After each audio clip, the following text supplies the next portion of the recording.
the history of Tom Lehrer. This week we lost legendary musical satirist Tom Lehrer. Let's take a look at the history. He was born April 9, 1928 in Manhattan. He took up piano as a child, starting to write songs at 7, 8 years old. He went to Harvard University to study mathematics. There, he continued to write songs. He started to write comedy songs, satirical songs. He even wrote a comedy satirical review for the physics department at Harvard. He graduated Harvard with a BA in mathematics and eventually a master's in mathematics. His songs became popular all around campus and started to spread. He started to perform in cafes and theaters all over.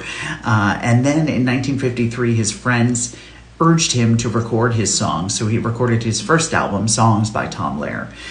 Then the album started to be distributed all throughout the United States. His songs became popular. He started to tour all over the United States, and then he was drafted into the Army in 1955. He served in the Army from 55 to 57, continuing to write songs. After he got out of the Army, he started teaching at MIT.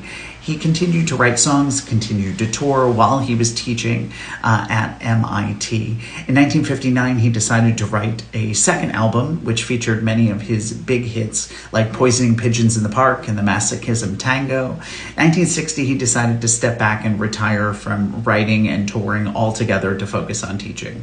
But later that year, a television show came to him. That Was the Week That Was came to him. That was the name of the television show, to write satirical songs for them. He couldn't pass it up. He started to do that for a little while and then decided, you know what, I just want to focus on teaching and I want to stay out of the limelight. So he went back to teaching. In the 1970s and 80s, he started teaching at UC Santa Cruz and stepped out of public life altogether. He had a resurgence in the 70s and 80s thanks to Dr. Demento, a radio show host who played novelty songs on his radio program. In the 1990s, he continued to teach. In 2001, he retired from teaching mathematics. And then in 2020, he decided to release all of his songs. He wrote 37 in total over his 20-year career of writing satirical songs, released them into the public domain so that anyone could enjoy them.